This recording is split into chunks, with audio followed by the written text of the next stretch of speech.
convención en simple.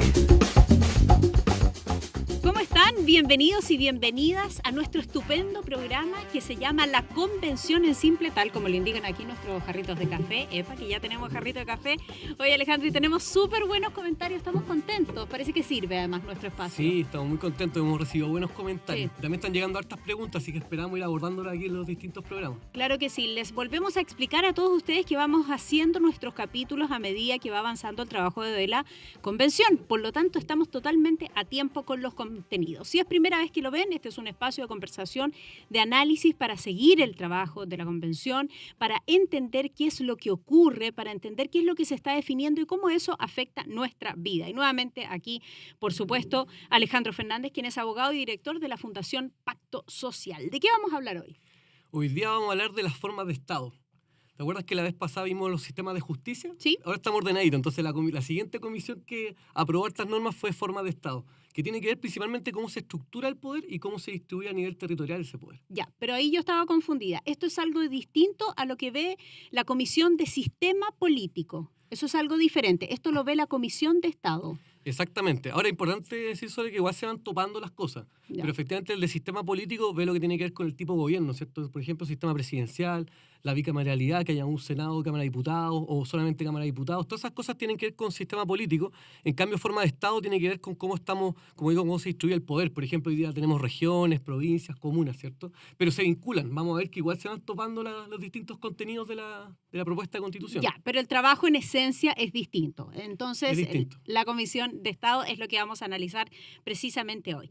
Partimos entonces de inmediato. ¿Cuántas formas de Estado existen y cuál tiene Chile hoy? Mira, primero aclarar que en general siempre como que los profesores de constitucional ordenan como en categorías, ¿cierto? Pero finalmente uno podría decir que cada país tiene una forma de Estado particular, ¿no? Porque tú no tienes que decir como adhiero a esta o esta otra. Ahora hoy día podemos partir con la realidad chilena de un Estado unitario, ¿ya? ¿Qué significa eso? Que si bien estamos divididos en regiones, hay un poder centralizado, ¿cierto? Tú tienes solamente un presidente, ¿cierto? Tienes solamente un Congreso Nacional y el Senado, tienes un solo sistema de justicia en todo el país, ¿no? Esa es la realidad nuestra, pero como veremos en los otros casos, la verdad que se van distribuyendo muchas atribuciones a las regiones. Ok, pero deja hacerte un punto. Es decir, que esas normas, las grandes normas generales, rigen para todos nosotros, vivamos en Arica o vivamos en Magallanes. Exactamente. Es decir, esto es igual para todos nosotros, a la diferencia de lo que pasa, por ejemplo, en un sistema como el de Estados Unidos, que probablemente tú vas a comentar más adelante, donde en algunos estados está permitido el aborto, en otros no, siendo todos, comillas, ciudadanos del mismo país o ciudadanas del mismo país. Exactamente, de hecho justo anticipaste la otra forma de Estado que íbamos a ver, el Estado federal. Como tú dices, el caso más típico, el caso de Estados Unidos, donde a diferencia del caso chileno, si bien tú tienes también un presidente, ¿cierto? Tienes también un Congreso Nacional y un sistema de justicia donde está la Corte Suprema arriba, además, en cada estado, son 50 estados, tienes también como estas mismas estructuras.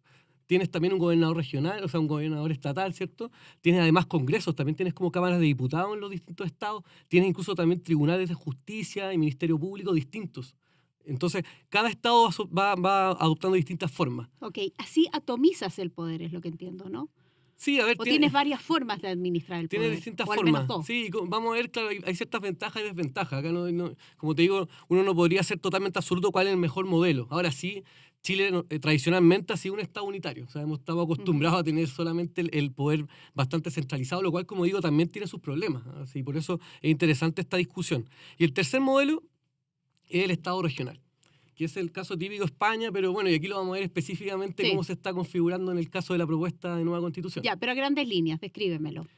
Tiene que ver, principalmente lo que se declara hoy día en el borrador de nueva Constitución es que tenemos estados regionales que son autónomos, pero a la vez estos tienen comunas autónomas y autonomías territoriales indígenas. Mucha autonomía que se va cruzando una con otra. Más atomizado aún. Ya. Sí. ¿Qué propone entonces esta Convención Constitucional en materia de formas de Estado?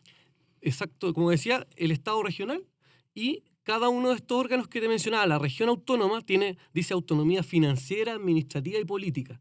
Las comunas autónomas también lo mismo, autonomía financiera, política y administrativa, y las autonomías territoriales indígenas también tienen esa autonomía. Por lo tanto, como digo, es difícil, no hay claridad cómo se van a mezclar unas competencias con las otras. Ahí la verdad que no hay mucha claridad.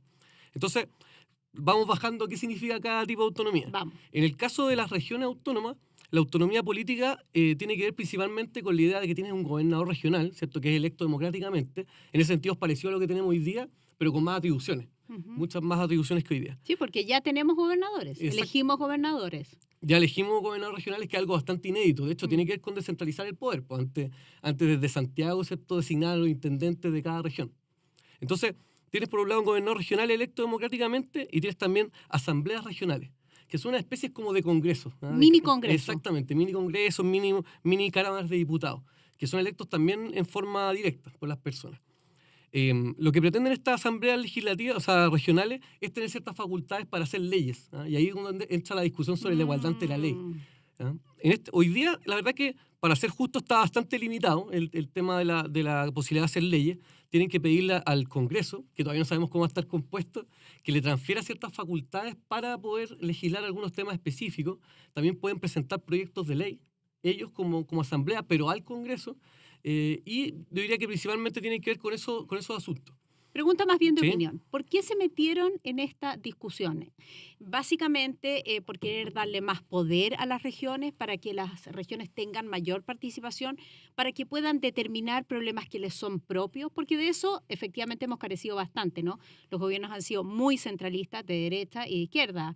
Desde el retorno a la democracia, diría yo, efectivamente todo ha estado concentrado en Santiago. Si es que antes lo estaba, se acentuó eso, en vez de repararse, comillas, ¿no?, ese daño, esa preocupación. Las únicas elecciones que tuvimos fueron de gobernadores hace muy poco, sustituyendo, como tú ya decías, este poder que llegaba desde la región metropolitana en voz, ¿no?, o en cargo del intendente. ¿Hay allí un legítimo deseo de descentralizar el poder? Sí, yo te diría, Sole, en eso hay bastante consenso. Efectivamente, yo diría que uno de los principales problemas que tenemos es la centralización. Bueno, por un lado la población, ¿cierto? Tenemos gran parte de la población nacional en la región metropolitana. Pero además lo que pasa es que el Estado está muy lejos, ¿cierto?, de las realidades. O sea, no puede ser que, por ejemplo, una política de educación la decidan acá en el ministerio, ¿cierto?, en el centro, y eso se aplique en forma muy similar, ¿cierto?, en Punta Arenas y en Arica. Eso es un problema, evidentemente, porque no se hace cargo de las necesidades, de las complejidades del territorio, ¿cierto? Algo que quedó demostrado, paréntesis, no sé si vas a compartir conmigo, en la pandemia. Es decir, la situación de cada una de las regiones era distinta. Sí, pero lo comparto parcialmente, porque yo creo que ese es un ejemplo en que igual el hecho de que haya habido un poder como centralizado igual tiene una capacidad de reacción más fuerte. Ya. Piensa que, por ejemplo, cuando se copaban algunos, no sé, los hospitales, ¿cierto?, en Santiago, podían mover pacientes a cualquier región. O sea, en ese caso yo diría que justamente la posibilidad, por ejemplo, de disponer camas en el sector público y privado en todo Chile, la verdad que yo diría que permitió mayor capacidad de gestión. Es el peor ejemplo, entonces. Ponme tú el mejor ejemplo. Por ejemplo, como decía, un caso de una política de educación. Tú tienes un currículum nacional, ¿cierto? Pero evidentemente no es lo mismo los niños que están acá en Santiago que los niños en Arica, ¿cierto? Tienen otra identidad, otras necesidades, ¿cierto? Y lo mismo en el sur, ¿cierto? No es lo mismo el caso de Magallanes. Entonces, obviamente que las políticas educacionales, por ejemplo, es razonable que tú las hagas más pertinentes. Lo mismo podemos aplicar a las políticas de vivienda, etcétera. O sea, por eso me parece que es súper legítima la crítica al Estado unitario actual. El problema es que uno... ¿Cómo lo resolvemos? Exactamente, y por hacer cambios a veces como de buena voluntad podemos terminar peor. Entonces eso es importante hacerlo bien. Ok, podemos terminar en un entuerto. Entonces, bajemos aquí, ya he explicado lo que significa este Estado regional. ¿En qué se traduce en concreto esa autonomía tanto política, administrativa y financiera en regiones? Porque estaba pensando, claro, ¿quién administra estos presupuestos o quién le paga a cada uno de los integrantes de estas mini cámaras, por ejemplo? Sí, de hecho, bueno, la autonomía financiera justamente lo que tiene que ver para las regiones es que pueden endeudarse, por ejemplo, claro. Pueden también crear impuestos nuevos y también tienen su propio presupuesto. Y en principio uno dice que bueno, que sean autónomos, ¿cierto?, financieramente, que darles poder, pero tiene ciertas complejidades. Por un lado, y yo diría que el principal es la solidaridad territorial que hoy día tiene el sistema del Estado unitario. O sea, todas las regiones se pagan impuestos y todo se va, ¿cierto?, al Ministerio de Hacienda, y el Ministerio distribuye los recursos de acuerdo a las necesidades, ¿cierto? Donde hay más vulnerabilidad, hay más programas sociales, por lo tanto más plata. Versus un sistema de autonomía financiera donde, por ejemplo, Antofagasta, que tiene muchos recursos, tiene el cobre, podría decir, oye, dejémonos la plata acá, ¿cierto? ¿Por qué tengo que estar financiando otras regiones más pobres? Comillas, que es lo que siempre han estado alegando. Además. Exactamente. ¿Por qué las empresas mineras no dejan la riqueza acá y por qué esos recursos se toman y se reparten a lo largo y ancho de Chile? Exactamente. Y en el caso, y al revés, en el caso, por ejemplo, de la Araucanía, que ya es una región que tiene mucha pobreza, si no recibiera estos recursos adicionales desde el nivel central, habría más pobreza todavía. Entonces, como digo, si bien suena bien la autonomía financiera, hay que ver exactamente cuáles son sus límites porque puede terminar jugando en contra de las personas. ¿Quieres agregar algo más sobre esta traducción en concreto, autonomía política también y administrativa? Porque decíamos, ¿en qué vamos a notar esta autonomía, tanto política, administrativa como financiera? Sí, yo te diría, bueno, el otro tema que se critica es la igualdad ante la ley, como tú decías, Sole, porque si bien las asambleas regionales no tienen amplias facultades legislativas hasta ahora, de todas maneras, por ejemplo, para aplicar la ley a un territorio, a una región, ellos pueden hacer las normas específicas, los reglamentos que se llaman. O sea, hoy día cuando se hace una ley en el Congreso, después el gobierno hace un reglamento donde detalla las cosas. Hoy día se está estableciendo que esa ley, que es general, cuando se aplique a una región, se va a hacer con normas específicas de esa asamblea. Entonces, van a haber diferencias, evidentemente, al momento de aplicar la ley. O sea, va a pasar que una persona en un territorio específico, una región, siguiendo con la Araucanía, viaja de vacaciones a Antofagasta y podría tener, efectivamente, normas distintas. Y eso es complejo, pero digo, hay que ver cómo abordarlo. No sé si necesariamente es malo, pero hay que ser, como digo, muy delicado en qué materias y de qué forma se hace. No necesariamente es malo, pero es muy distinto a lo que tenemos hoy. Es muy distinto. Ahora, tú me has enseñado también, es radical el cambio, pero tú también me has enseñado que la adecuación de la eventual nueva constitución nos va a tomar años, porque yo no me imagino un cambio como este de la noche a la mañana. No, todo lo contrario, imagina. O sea, además esto incluye también una burocracia estatal más grande, porque tenéis que replicar muchos servicios del ministerio, elegir más políticos, ¿cierto? Las asambleas. Entonces, efectivamente, tienen mucho gasto de plata y además muchas leyes, porque esto es un cambio súper revolucionario. O sea, básicamente nuestra historia como en Chile es de Estado unitario. De hecho, no te acuerdas, pero uno cuando estudia ahí en el colegio hablábamos, ¿cierto?, de una constitución federalista, que fue dentro de los primeros ensayos constitucionales y finalmente fracasó. Por lo tanto, diría que toda la vida hemos sido un Estado unitario y en ese sentido, como digo, no hay que tenerle miedo a hacer ciertos ajustes, cambios para descentralizar, pero también hay que tener cuidado porque se puede tensionar mucho y finalmente podemos salir para atrás. Sí, o manteniendo la estructura. Yo primero habría probado, comillas, la figura propia de los gobernadores, porque ahí se hizo una inversión, se hizo una elección, hubo una elección democrática, nadie puso al gobernador ahí, sino que realmente ellos están elegidos democráticamente. Vamos con las ventajas y desventajas de ser un Estado regional versus este Estado unitario que tenemos hoy. Sí, la verdad que lo hemos ido abordando, al final nos vamos cruzando con los temas. Supuesto. A lo mejor podríamos de nuevo reiterarlas o ordenarlas. Bueno, el caso del Estado unitario, una de las ventajas que tiene es como la billetera ordenada, ¿cierto? Tú tienes un Ministerio de Hacienda que junta los recursos y gasta. Y en ese sentido es más ordenado y hay menos riesgo de que las regiones tengan, por ejemplo, comillas quiebren, ¿cierto? Tengan déficit económicos porque hay un ministro y hay un presidente además que se hace responsable políticamente de eso. Entonces, en ese sentido, creo que es presidió el Estado unitario. También un momento, solo paréntesis. ¿Sí? ¿Podrían efectivamente quebrar las regiones? Claro, si tienen una mala administración, esto es como un negocio. Sí, de hecho ha pasado en algunos casos de estados regionales o federales. Y ahí tiene que aparecer el papá de Estado central, ¿cierto?, a financiar ese déficit. También otras cosas que tiene bueno el Estado unitario, como decía, la solidaridad territorial, ¿cierto? Que las regiones con más recursos apoyan finalmente, financian regiones con menos recursos. La igualdad ante la ley, ¿cierto?, también. Yo diría que eso, y el tema de la burocracia estatal quizá un poco más chica. Por otro lado, la contracara, ¿cierto?, tiene que ver con los estados regionales, que, como digo, tienen algo positivo en que empoderan a la región y permiten que se tomen decisiones a nivel local. Pero por otro lado tiene el problema que decías tú recién, que los recursos se administran a nivel local y eso tiene ciertos riesgos, porque además está la tentación, digamos, de gastar recursos para mostrar gestión, pero eventualmente puede generar más gasto que ingresos, ¿cierto? Y ese es un problema.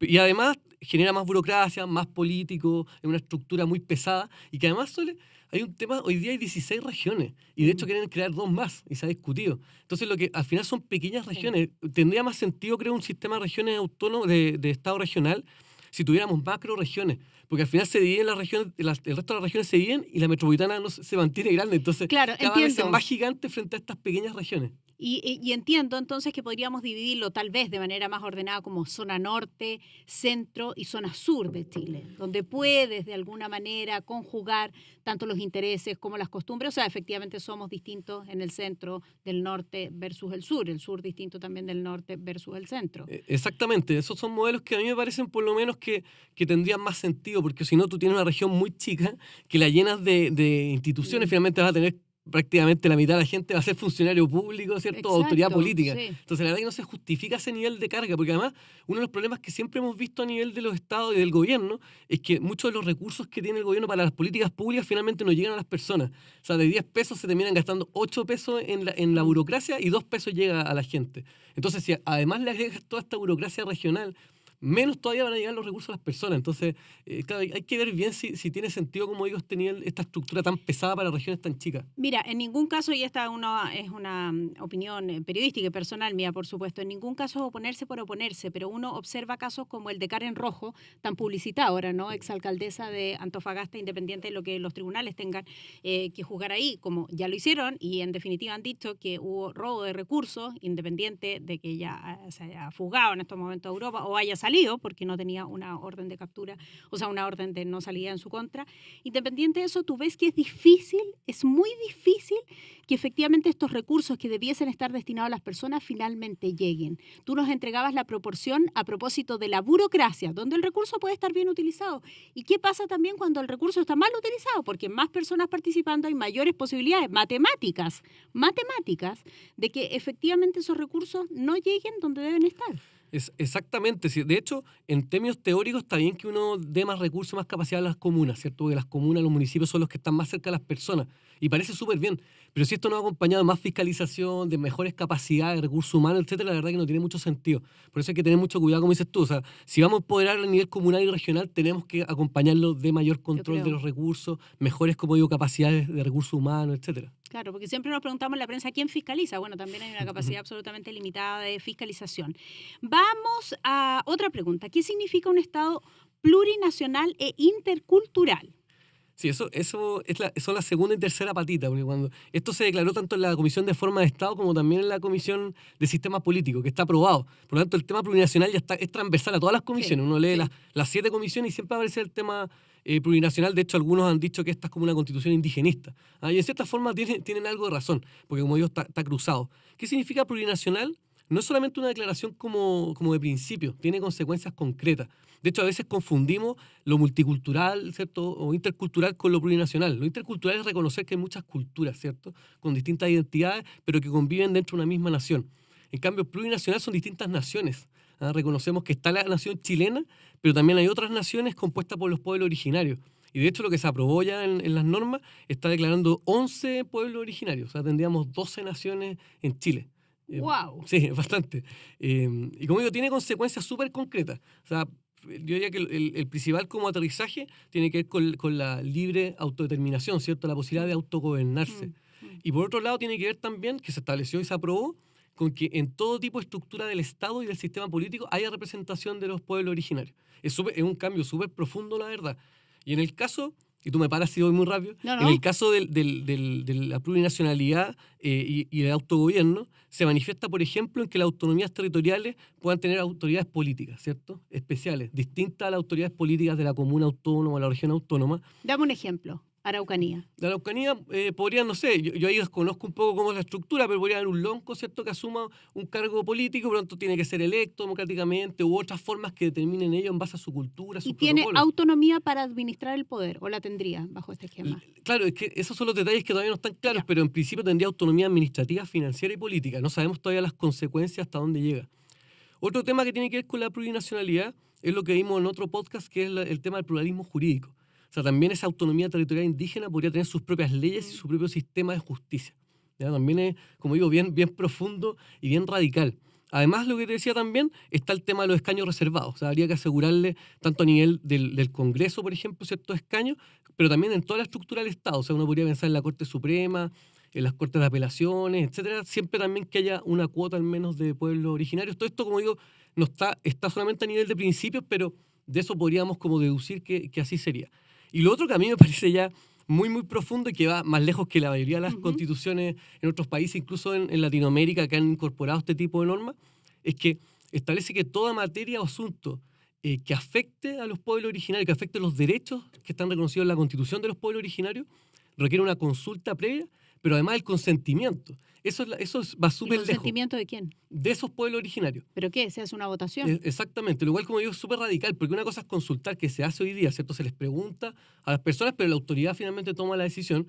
Acá para que cierta política pública, por ejemplo, pensemos en educación, para seguir con el ejemplo, se toma una decisión en el Ministerio de Educación que se aplica a todos los colegios, pero resulta que en el caso de los pueblos originarios, esa autonomía territorial tendrían que hacer antes una especie de plebiscito para ver si quieren o no que se les aplique esa política pública que afecta de alguna forma a sus derechos, ¿cierto? La libertad de enseñanza, etc. Entonces, es casi tratarlos como otro país. O sea, de hecho, la figura, yo digo, parece casi como un tratado internacional. O sea, es como si nosotros quisiéramos aplicar materias en Argentina, tendríamos que llegar a un acuerdo. De acá para ver lo mismo, o sea, tienes que tener el consentimiento de ellos, lo cual, como digo, es bastante, eso sí que es un cambio muy revolucionario, me parece. Todo lo que has dicho hoy día me parece absolutamente revolucionario, parte de del trabajo, ¿no? De la Comisión de Estado. Nuestra intención siempre es una conversación informada, una conversación experta para entender qué es lo que tenemos hoy día, qué es lo que se está escribiendo y finalmente qué vamos a llegar a votar, ¿no? Recordemos que ese plebiscito es obligatorio, todos debemos participar para decir apruebo o rechazo esa Constitución, aunque hoy día se está hablando también de la eventual preparación de una tercera vía, para que en el caso de que alguien diga rechazo, diga, bueno, ok, pero hay otro camino, no vamos a quedar aquí en la nada. Qué interesante conversación, me sorprendiste con muchos temas. Sí, están pasando muchas cosas. Demasiada. Alejandro, 1.000.000 de gracias por estar aquí con nosotros, más gracias a ustedes que estuvieron atentos a nuestro podcast y que es apoyado además todo este trabajo por la Cámara Chilena de la Construcción, y ya nos volvemos a encontrar en otro programa con mucho más contenido. Que estén muy bien. Chao. Convención en Simple.